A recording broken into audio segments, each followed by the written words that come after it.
नमस्कार दोस्तों, stories voice में आपका स्वागत है। आज की कहानी है बेटे के इंतजार में तड़पती माँ। बहू, अगर तुम्हारी इजाज़त हो तो क्या मैं अपने बेटे को घर ले जा सकता हूँ? घर में बहुत शांति पसरी हुई थी। अगर पत्ते भी हिलते तो उनकी आहट तक सुनाई दे रही थी। उससे ज़्यादा मौन और खामोशी तो बैदेही जी के मन में थी। घर में दो शख्स मौजूद थे, पर उसके बावजूद दोनों अलग अलग कमरों में थे। अचानक गिलास गिरने की आवाज आई, तब बैदेही जी की तंद्रा टूटी। उठकर रसोई में गई तो देखा पति सुमेश जी जमीन पर गिरे पानी को साफ कर रहे थे। आप रहने दीजिए, मैं साफ कर देती हूँ। पानी पीने आया था, पता नहीं अचानक हाथ से गिलास कैसे गिरा।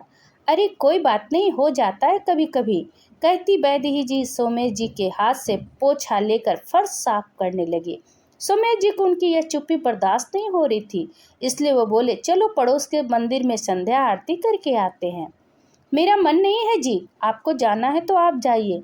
आखिर कब तक बेटे का इंतजार करती रहोगी? 4-5 दिन बाद आ जाएगा ना? हाँ, पता है कैसे आएगा, वैदेही जी ने तंज कसते हुए कहा। अब छोड़ो भी, क्यों उम्मीद करके बैठी हो? बेवजह जितना ज़्यादा उम्मीद करोगी उतना ही परेशान होगी। मैं भी तो माँ हूँ, कहते कहते बैदेही जी फूट फूट कर रोने लगी। लेकिन इस बार सोमेश जी ने उन्हें चुप नहीं कराया, बल्कि उनका हाथ अपने हाथ में लेकर चुपचाप उन्हें रोने दिया।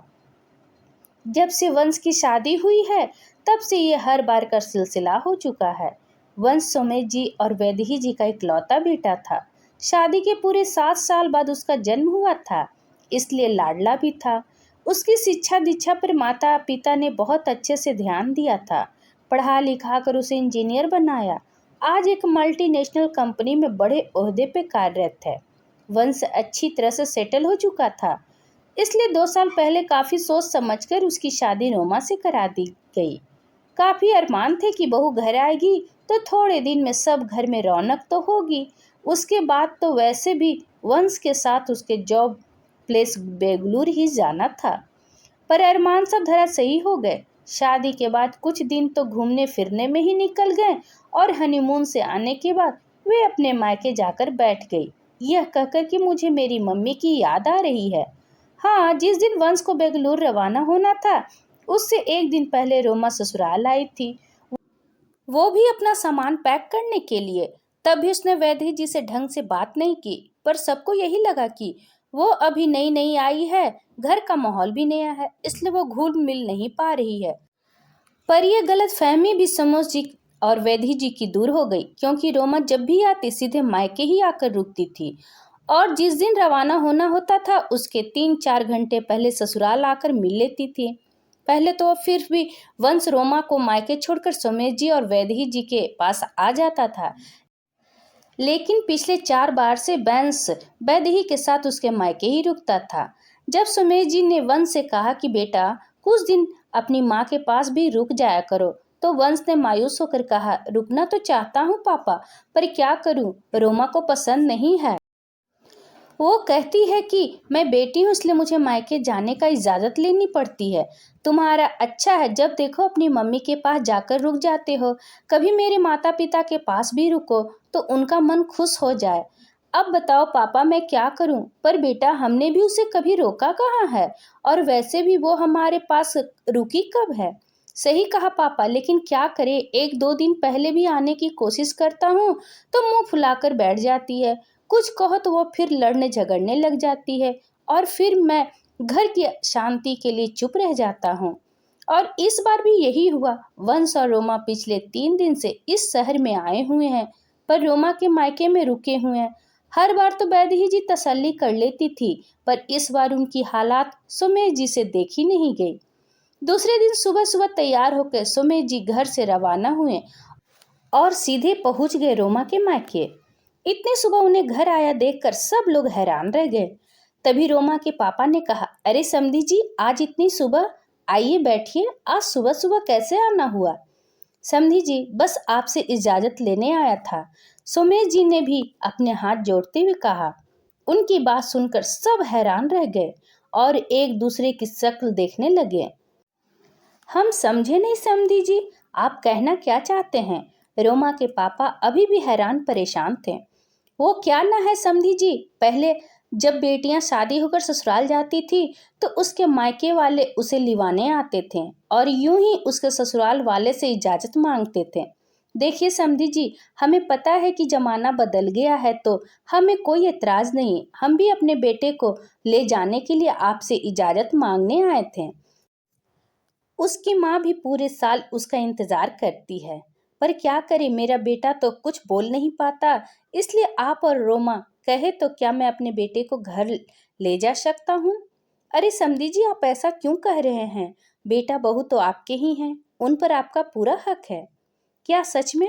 शादी के 2 साल में तो कभी नहीं लगा मुझे, उल्टा तो यही लगा कि मेरा बेटा भी मेहमान ही बन गया है, जो यहाँ से रवाना होने से पहले 1-2 घंटे पहले आता है और मेहमानों की तरह मिलकर चला जाता है।